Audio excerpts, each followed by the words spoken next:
doing? Today is going to be amazing.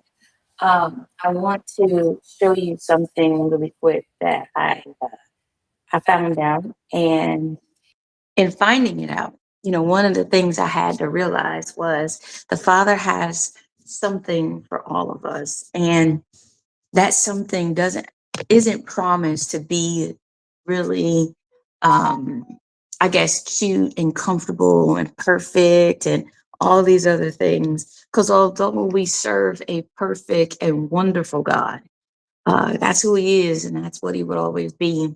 It doesn't mean our lives will always look like that. It doesn't mean like we'll always have this perfect picture of explaining who we are and who we may grow to become or want to become. And I wanted to finish this board, the wheel. As y'all know, we spin it. I write in a new topic every day. And this is today's topic, which is giving up. Um, I think one of the books, I wouldn't even say one of the books, but just the season I'm in writing my own book is quite uncomfortable, because when you know you're good at something, when you know you're great, even when it's not going the way you know it should, it's one of the most hardest, the most difficult times to keep going when you don't feel the same energy, when you don't feel the same connection, when you don't have the same finesse, when it's not beautiful. I know for example, Simone Biles, when she was going through the twisties, you know, it had been a really difficult time for her because she knew she was great.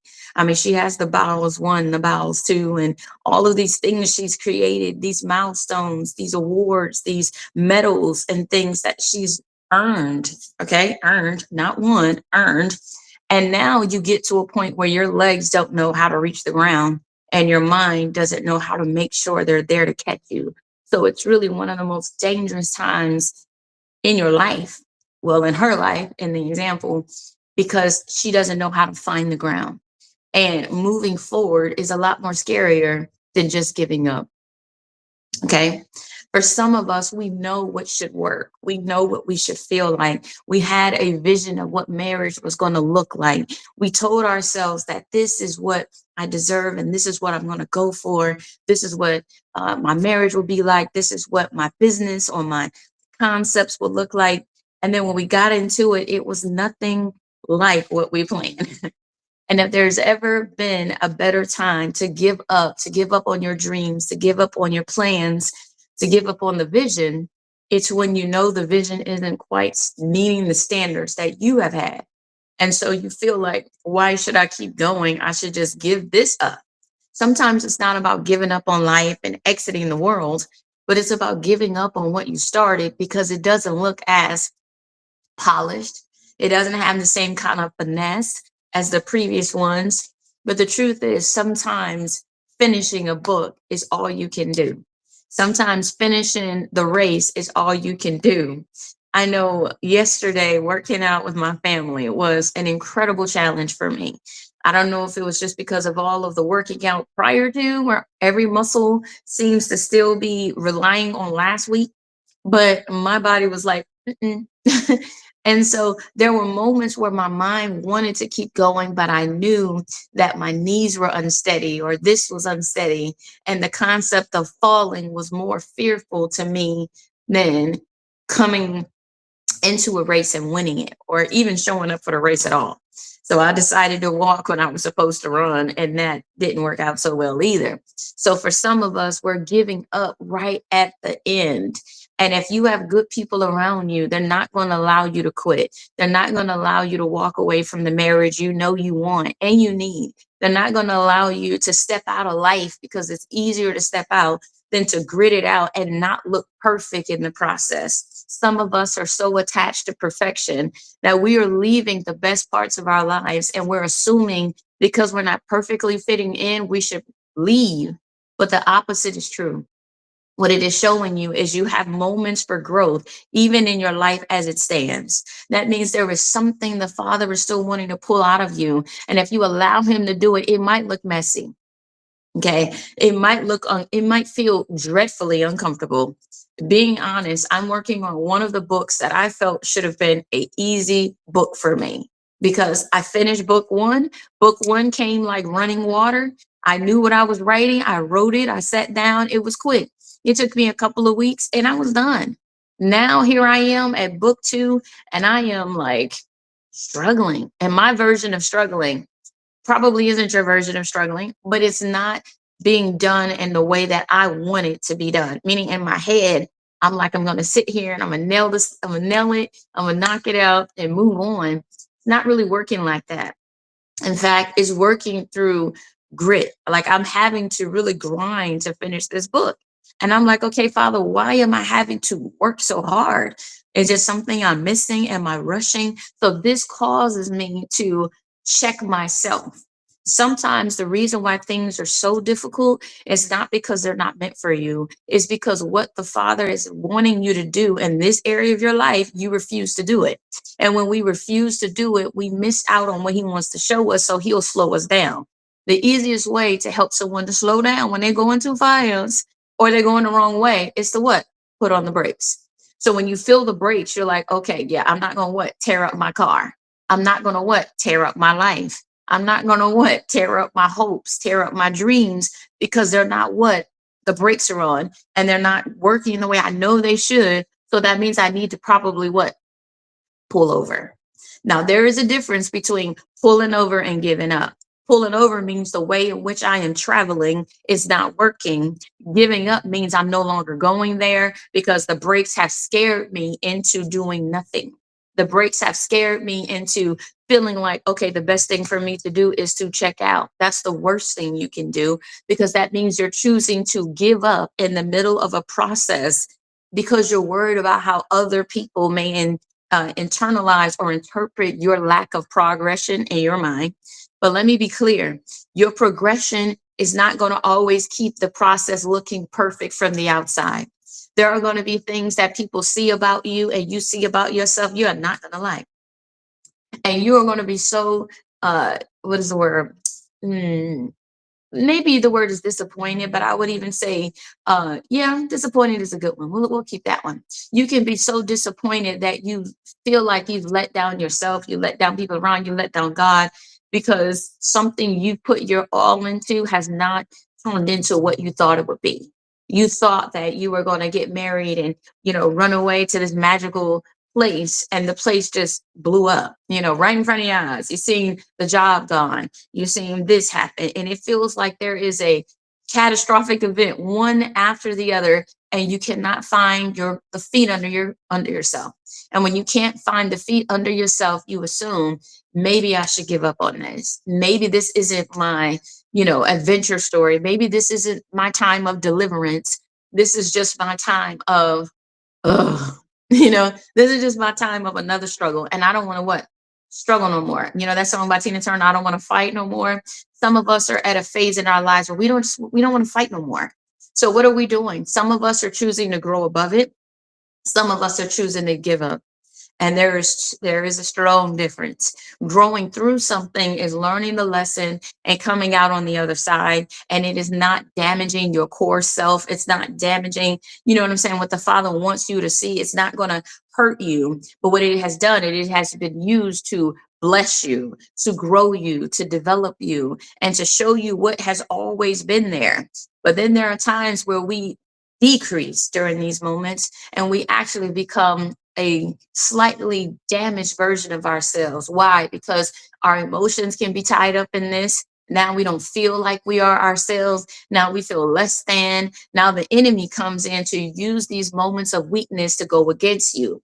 He uses them to trick your mind into believing you don't deserve it and you never did. He tries to trick you into believing that it's not here now and it'll never come.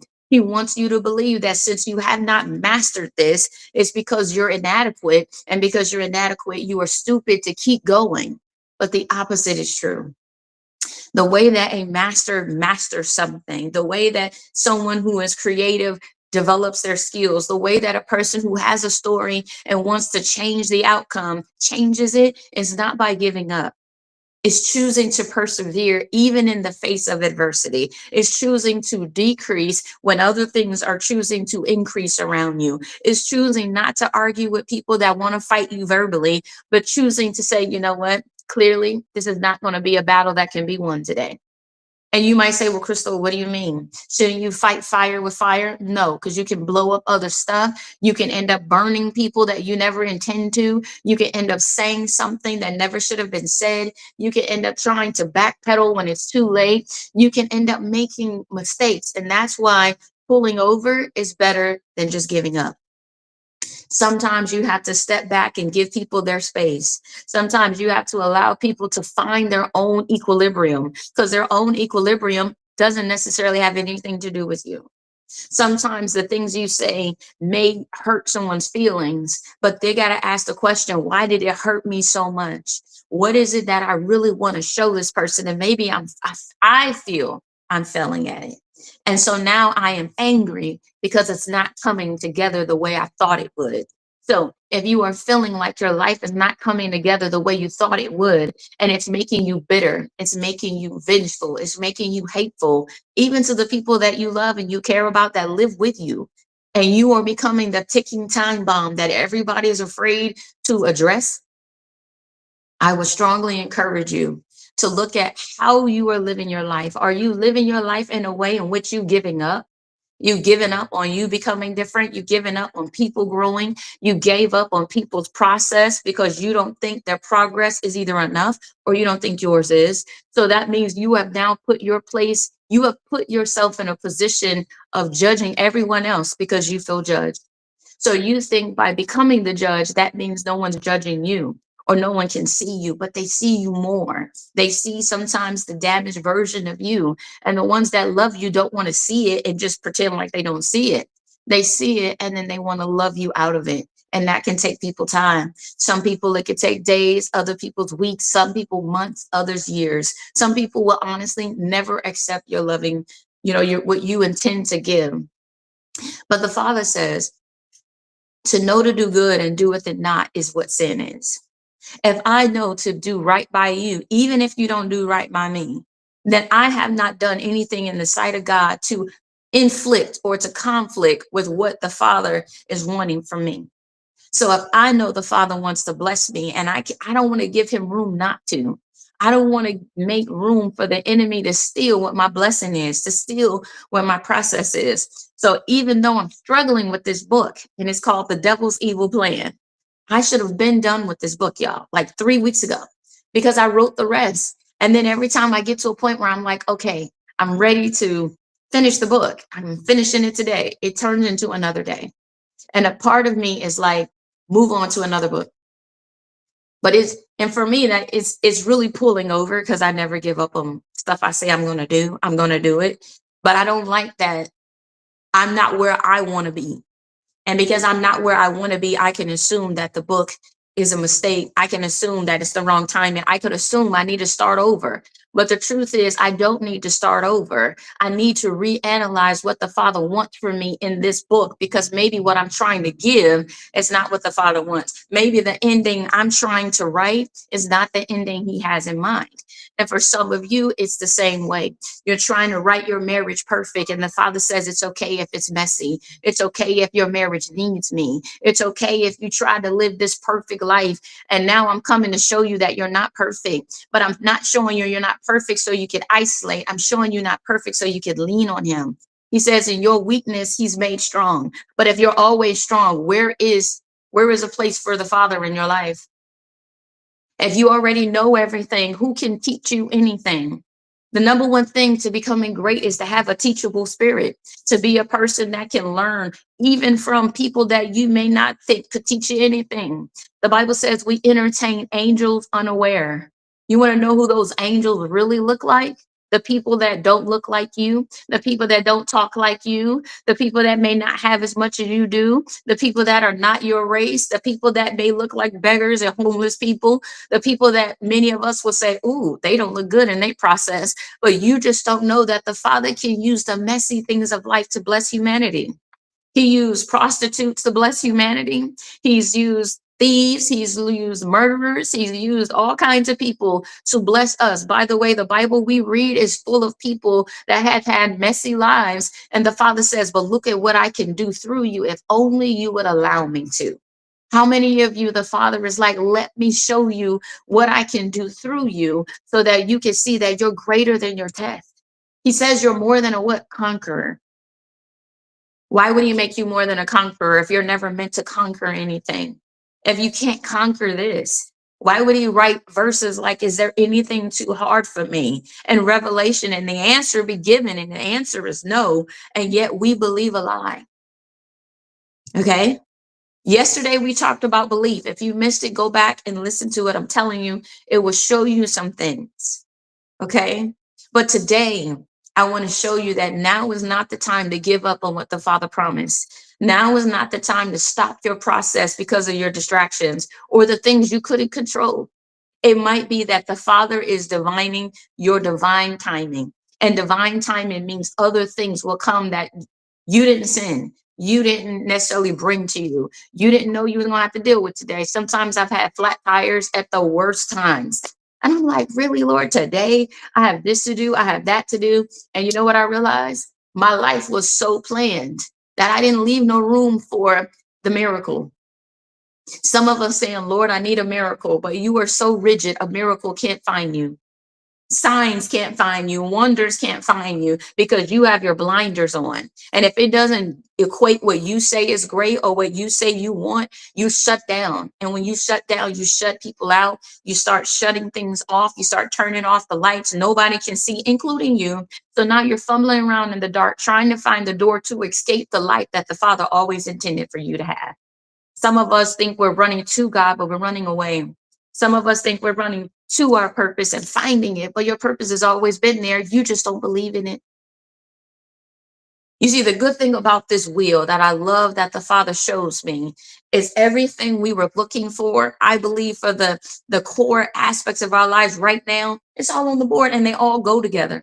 If you've been listening to the messages, then you're going to realize all of them lead to right here, which is don't give up. Don't give up because you have excuses that will tell you it's okay. Okay, here's one. We're going to go through this. I'm going to show you how to bring things together because you might not think, oh, I listened to her a few days ago, or I listened to this already, or I saw this, or I heard that. I'm going to show you how the Father will help you to use what you've heard and what you've seen to bring it together to do something you didn't think you could do. Okay. Excuses will be the reason why a lot of you have missed out on things. Excuses. The next thing, a lot of reasons why a lot of us are struggling is perfection. We want perfect. We want things to be just perfect, perfect. People are like that with their wedding days, but their marriage is imperfect because imperfect people are in the marriage, but your wedding day had to be perfect. And you wanted it so perfect, you was fighting everybody at the wedding. A time that should have been joyous and fun and loving and kind and wonderful and full of bliss and hopefulness turned into a day of bridezilla and everybody wants to run. Okay. Turned into a day where all you could think about was the bill. And because that was all you could think about, it robbed you of the joy of this joyous celebration. Because now you're so mad, you're so angry, you're so in your own head, your own feelings, that you can't see past what you thought was going to be perfect. Some people's version of perfect is on budget. Some people's version of perfect is there ain't no mistakes in the ceremony. There ain't no mistakes in deliveries. There are no mistakes in the decoration. Everything looks as it should. But how many of you know you can have the looks, but not have the essence? Okay. You can have all the right stuff. It might just not fit together the way you might have thought it should have, but it's fitting together. People have had a good time. People joked, laughed, and had fun. And here you are thinking it was a disaster because you got the bill, or you're thinking it's a disaster because so-and-so didn't walk out on time, or so-and-so wore the wrong dress. And now you mad at them for 15 years about something that really wasn't the point anyway. Some of us have missed the complete point because we were looking for the perfect road. And the Father is like, you missed it. The whole point was this union came together. But you can't accept the union because you couldn't accept the lack of perfection. Learn to overcome your imperfection. Learn to understand that everybody ain't going to reach your level. And it's all right. We are never going to ascend greater than our master. We're never going to be better than the Most High God. So all we can do is what? Strive for perfection. So allow yourself to learn and allow yourself to be forgiven as you make mistakes, as life gets messy sometimes. Okay. Because it ain't going to be perfect. Next thing is for some of us, because we're waiting on perfection, we're procrastinating on starting anything. Oh, I don't want to start. I can't do it because I don't have this. I don't feel like I got the right stuff. I don't feel like I got the right resources. And because I don't have the right resources, I just don't. It's not God. It's no, it's not timing. I'm gonna keep praying. You've been praying on this for so long, and the Father's telling you what to do, but you don't want to do it because you don't really believe in it. If you're honest, you don't believe it's going to do anything. You believe it's going to be a repeat of yesterday, and because it's going to be a repeat of yesterday, you choose to withdraw instead. Okay, because you're so used to people's broken promises. People said they was going to do this. I told myself I was going to do that. I've done the same thing. I went back to a bottle. I went back to so and so. I'm going backwards. I'm not going forward. So because I'm breaking my own promises, nobody else can keep their promises. Because of when I grew up, all the people that loved me broke their promises. Matter of fact, they didn't even give me a promise. I wanted one to hold on to, and I never got one. I want to let you know, people can let you down sometimes intentionally, but a lot of times unintentionally. Okay. When we're talking about the perfection, when we're talking about Yah God Almighty, okay, we're talking about one that never fails. There are no people on this earth that will never fail. They may not fail often, but ain't no such thing as a infallible person. Okay. We all make mistakes. All right. And because of that, we have to give grace where grace is needed, where grace can abound. When grace abounds, that's when you give people the freedom to grow through who they're supposed to be and they were born to become. Okay. So then we get to this one, back on track. Sometimes our life just completely derails. And when our lives derail, excuse me, we ask the question, Father, what is going on? Why am I here? What's going on? How am I supposed to connect the dots? Because maybe we don't see it. We don't feel it today. We don't feel like this is the way things are supposed to go. So we assume not only am I off track, this ain't even the track I'm supposed to be on. Good morning. Okay. So I want to encourage you. If your life right now feels like it's off track, it's all right, because sometimes it is. But the Father doesn't want to expose you being off track to embarrass you. He wants to expose it so you know to reach for Him. So you can see, oh my goodness, you're right, Lord. I have not done this in a while. I have not exercised in too long. I have not, I said I was going to do this. I ain't did one day, or I did it for a week and then I quit. I got off track. Getting off track happens. Okay. It's life. We're human. We're going to get off track. We're going to get distractions. We're going to get stuff we ain't expected. Okay. And it's okay to pivot. That's what life is. It's evolving. It's a living thing. Like you're living. You're a living organism, which means you are dynamic and you're going to change. Lord's willing, you're going to elevate and go higher and not decrease. But sometimes we do that too. So we want to make sure, like, Lord, even if I decrease, may you what? Increase in me. May you carry me where I don't know where I need to be, because I've been off track. Okay. The Father speaks that. So you're good. Another thing is we might just be in the wrong crowd. Okay. Where we're in the wrong space, when we're in the wrong headspace, when we're in the wrong emotional atmosphere, we're going to find that what we need to progress isn't in the stability of the environment we're in. So what happens is we are trying to base our success based on the people we're comfortable around. And sometimes the people that make you the most comfortable are the reason why you don't go nowhere. They're the reason why you won't change. They're the reason why you haven't tried something new. It's because you're used to what you're used to and they're used to it for you. Some people are okay with your stagnant growth because it gives them an excuse not to move forward. Oh, we're both in the peak. We're both in this together, girl. We both in this together. My brother. So because we're here together, this is what it is. No, this is what it was. And for some of us, you are elevating past where other people have decided to sit, where people have decided to give up. I want to let you know, if you want more for your life, you're going to have to get around people who already have it, or people who think like you do. Because when you get weak, you want to pull on the encouragement of people that love you, that care about if you're going to make it. Okay. So I want to encourage you today. If you have not gotten in the right crowd, you need to. Okay. If you're battling trust issues, oh, I can't be with a crowd because people let you down. I want to let you know there is one that'll never let you down. But that doesn't mean that when you meet him, he won't bring other people in your world, because he will.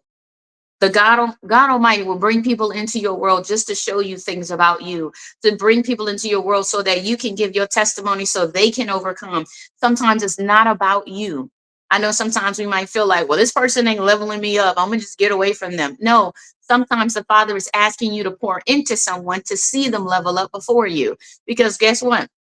Your greatest testimony is not what you've done for yourself necessarily, but it's what you have done for other people that speaks the loudest. This is legacy building. If you want a legacy, you're going to have to do stuff for other people. If not, whatever you've built dies with you. How? Because nobody else knows your story. Nobody else knows what you've done. Nobody else is going to remember this when you're gone because you're the only one that knows it. So this is why the Bible says we overcome by the hearing of each other's testimonies, because you can encourage someone who thought they couldn't do it because they can see that you've done it already. They can see that the God in the Bible is not a dead God, but that he is alive and well. And you know he's alive and well because he's done it for the person sitting in front of you, standing in front of you on this live. Okay. I'm a living witness of what the Father does. Okay. But if I don't get on here and don't give my testimony, and I don't give my what the Father is asking me to do because I'm uncomfortable, or it doesn't look perfect, it doesn't feel like the best time in my life, or because I may not know sometimes what he's going to have me say, I realize I don't have to have it all together because I have faith the Father's going to move things in my direction, even if I don't know how they come together. I can now turn on something, and it's been like this for years for me. But then when they don't click, sometimes it makes me wonder, okay, Lord, am I getting away from you? Is that why I can't hear your voice as clearly? What's going on? I have faith that what brings action, not just faith, which is like hopeful or wishful thinking. No, when you have faith in something, faith is going to push you, right, to do something to demonstrate it. Faith is an action, just like love is an action. Love is not just a word you say because you really like something. Love is something you do because you really love something. Okay. It means that you are committed. If someone says, I love you, they're committed to what? You. Doesn't mean necessarily everybody that love you is going to be in a romantic relationship with you. It just means that some people that tell you they love you, okay, if you're not seeing a level of commitment that goes with it, if they're not willing to endure with you, the Bible says love is kind. Love is long suffering. Love is forgiving. Love is what? It never fails. So if you don't ever want to fail, you need to master how to love somebody, because some of us haven't learned to love ourselves. And when we fall short of the mark, when we don't look like we're hitting on all cylinders, we will abandon ourselves. And because we will abandon ourselves, we don't trust nobody else to what? Be committed to us, because we haven't learned to be committed to ourselves. For some of us, we haven't learned to be committed even to the Father God, because we're looking at what other people have done and not done, said and not said, and we feel like that is justification for why we have or don't have what we should. I want to encourage you, the Father has more, if only you could believe for it. The reason why a lot of us don't have is because we can't see it. And because we can't see it, we don't have faith. And because we don't have faith, we choose not to believe. Believe will activate your faith. And those two will activate your actions. So even when you don't see it manifesting immediately, faith is the things hoped for and not yet seen. So although you may not see it yet, it doesn't mean you don't what believe for it, because you know whatever the Father what told you, you believe him and you trust him. And because you trust him, you know he won't what let you fail. And if he won't let me fail, that means my faith is working, because I have not only belief, trust, and faith work, but I'm willing to work until I see it, because I see it as already done.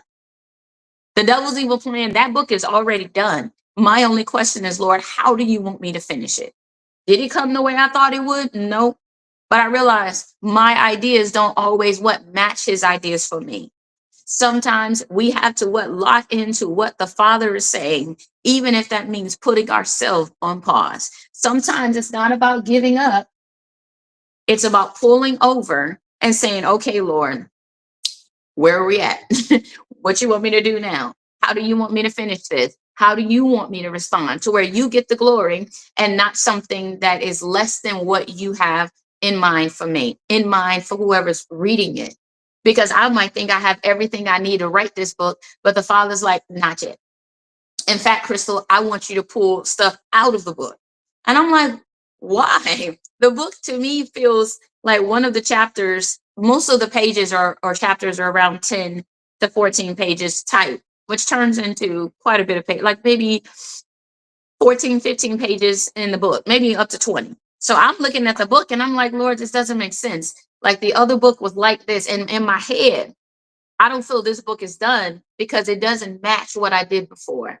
Some of you feel like you haven't arrived because it doesn't look like what you did before. And the Father is saying, I'm doing a new thing. Why are you so stuck on what the other book had in page count to make it match this book when I'm telling you this book is done? You keep trying to sneak more stuff in here, and I keep telling you, put it in another book. And I'm saying, well, Lord, this is only this much. I could just finish this book and be done with it and move on. And he's saying, no, Crystal, you are going to rush through these 3 topics. I know you are because you keep consolidating. And it's true. There were 3 chapters that's left in this book, but in writing these last 3 chapters, it means that the book will be substantially longer than the previous one. So I'm thinking in my head, trying to level things out. I'm like, Lord, surely we need to go ahead and cut some of this out and maybe just condense it.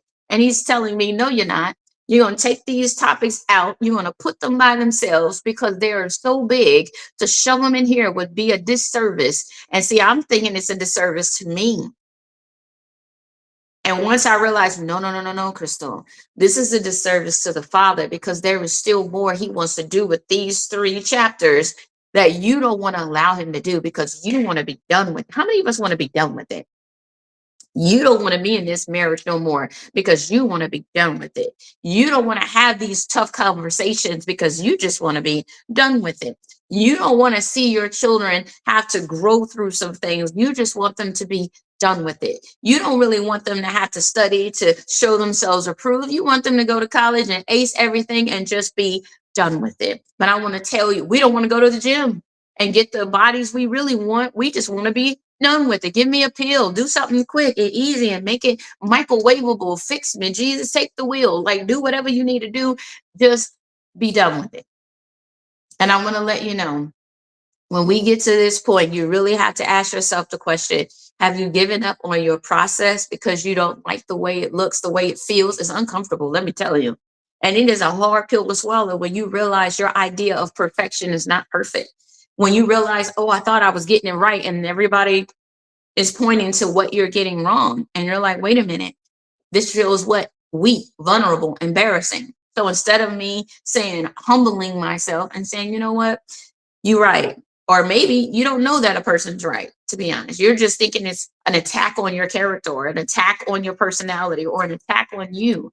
So the natural thing to do is to defend yourself. But I want to encourage you, sometimes the Father wants you to be vulnerable enough so that he can be able to touch the things in your heart, in your mind, that has locked into your belief system so strong that you had to get to this moment of weakness to allow him to take over.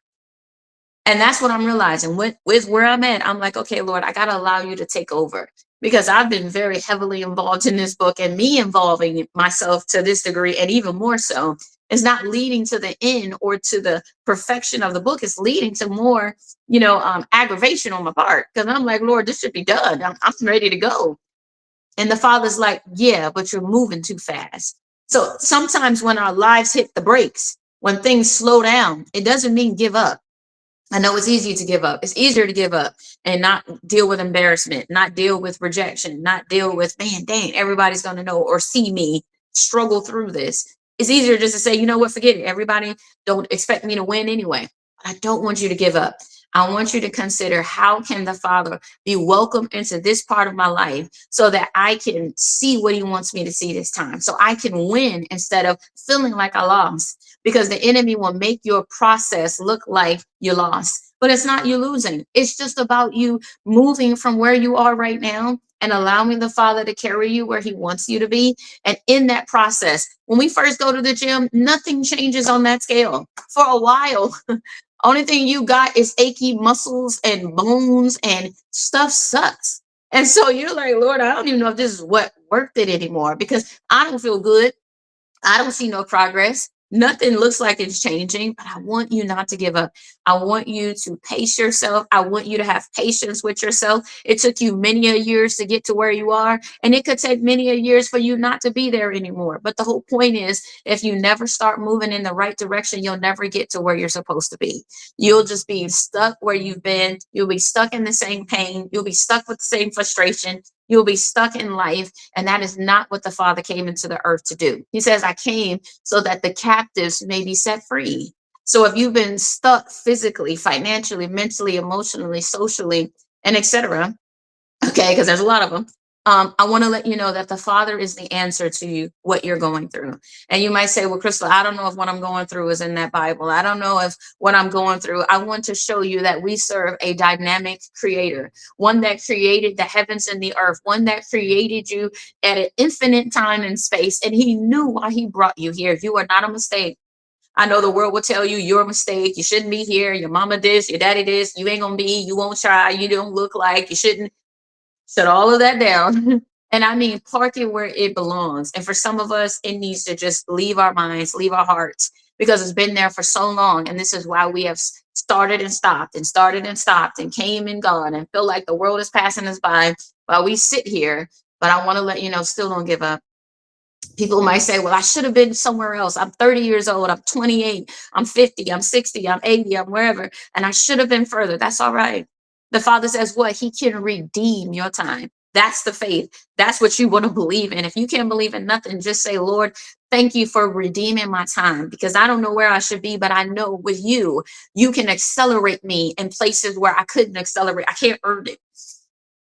Grace and mercy is about having something you didn't earn, but getting it anyway. But guess what? Grace and mercy is still a gift you got to receive. So if you have not received the gift of mercy and grace that you can then extend to yourself and to other people, you got to learn to receive it from the Father first, because when you receive that one, it gives you the faith and the belief to bring it everywhere you need to be. So that's all I want to share with you today. I want to show you how all of this comes to today. And today is just a reminder, don't give up. I know for sometimes we might mess up. Sometimes we go back to the bottle. Sometimes we go back to people we know we ain't gonna make it. But in our hearts and our minds, we are struggling. And the Father understands battle sin. He understands when we're battling, not sinning. That's what battle sin means. You don't want to do it, but you can't control yourself. You can't help it. You got the can't help it. That's what my granddaddy was saying. But I want to encourage you. Love yourself through the process. Allow people to love you and be there for you, because you are not an island. You need people. We need good people, okay, that the Father is going to send into your life. This live, I pray, is one of the things he sent, but I believe there is more, because you may need a hug. You may need someone to be there with you, and good people should want to do that for you and with you. And it ain't because you always paid them. Sometimes the best things you need in life is going to come from people that don't know you. Sometimes it's people that honestly can see what you're doing, and they can celebrate you faster than your own family. You know, even the Messiah said, I got places all around the world, but in my own home, I don't have no home of my own where I can just go and everybody. Okay. So if you have felt like an outcast, it's all right. They outcasted the Messiah too. So it's not just you. It's not just you. I know the enemy will make you us feel like we're the only ones, like Elijah. He said at the brook, and he was like, I'm the only one. Lord, everybody else is doing this. Everybody else don't do this. Everybody else don't like me. Everybody else. But let me tell you, this is what the Father says. He says, Elisha, you're not the only one that has not bowed down to Baal. You're not the only one that still has a good heart. You're not the only one that still has good intentions. You're not the only one that still wants better for yourself. There's a lot of people out here. In fact, you just helped my whole kingdom by helping them get rid of Jezebel and the 800 people, false prophets, that were working for her, that was destroying the people around you. But he was so caught up in what he thought should have been perfection. He was so caught up in, I just did all of this stuff for the people, and now Jezebel has just ordered someone to kill me. So how good was it really? And for some of us, that's what happens. We help people, and then these people turn around and try to fight us, or try to verbally disagree with us, or they're the ones that are causing problems. But you know what you do?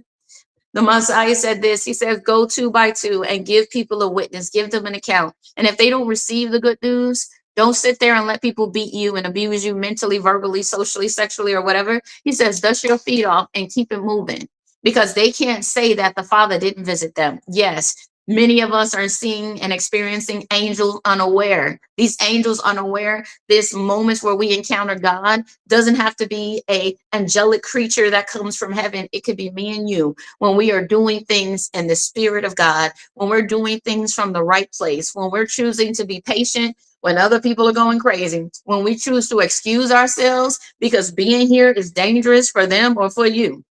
It's knowing where the Father needs you and being willing to plug in where he has you so that you can achieve what he wants you to do, because that's how you put 10,000 to flight. The Bible says two can put 10,000 things to flight. So don't think because it's only two of us or one of us or one person on your line that it's not worth it because you're not viral. Don't let that stuff discourage you. Okay. Because these are the things that the enemy uses to tell us we're not good enough. We're inadequate. We're not measuring up to what? To what level of perfection? What level of progress? Your process can be messy. I know some of the people that have become viral, some of the things they have said about their journey is they say, I remember when I only had 2 views, me and my mom. Okay. Some of you, that's your story. I remember when nobody wanted to buy this from me, but then one day the right person, and sometimes it only takes one. It takes one person to love what you do and invest in you. And then it could take, well, sometimes one person to destroy something really fundamentally sound in you. And so I want to encourage you, if the latter is true, if something someone said broke you mentally, socially, spiritually, financially to where you want to give up, I want to remind you that there is still greater if you're still breathing. There is still more if you're still living. You will get past this. You can see a changed life. You just got to believe for it. You got to have faith in it, and you got to have trust in it, because this will allow you to work towards it. Okay. Your life changes because you are working with God, not against them, with them. Okay. Because he wants to show you that greater is he that's within you than everything that's within the world. But if you're only stuck on someone's got to come in and save me, you have that. You got to understand that the Father will raise you up to where you can save yourself, not only yourself, but then go out and save more people. That's kingdom mindset. And that's where I pray you guys have seen and been experiencing, and that it's true. And if you haven't liked, followed, or shared, do that. Definitely. I would love to see you on my next live tomorrow morning. So if you have time, definitely hop in on the live. If you haven't followed yet, again, thank you so much for doing that. And if you want to learn more about me and my books, you can go to authorklee.com. You can see all the books I've written. Find one that can help you and grow, or you can shop wherever books are sold. My name is Crystal, or K Lee, but K is for Crystal. It's just abbreviated. All right. So you guys have a beautifully blessed day until my live on tomorrow, where we start a new wheel, guys. We fill the wheel in. I'm so excited. Y'all should be excited. If you missed some of these topics and you miss how they all connect, go to YouTube and look up Author K Lee, one word. And when you do, all of my videos will come up, and you can check out the ones for the last like 7 days, and it'll catch you up. All right. So until then, y'all have yourself a beautifully blessed day. Thank y'all so much for being on. I know I see, hold on one second. Let me see and make sure I shot it. Itachi. I'm not sure if I said that right, honey. I apologize if I didn't. And I also want to thank Daniel. Daniel, thank you so much for being on the live. I know there's another person, it's Vincent, or Gladwin's D's, Mr. Trim, Bishop Stephen L. Thompson, I know was on for a bit. So I thank y'all for hopping in this live. I know y'all got stuff to do. I'm gonna let y'all go ahead and do it. I'm gonna go finish some people's books. By the way, I am a publisher, so if you do need help, if you are looking to tell your story, you can look up KLE Publishing, and when you do, you'll pull up my publishing company. If I can help you tell your story, just reach out and let me know. All right.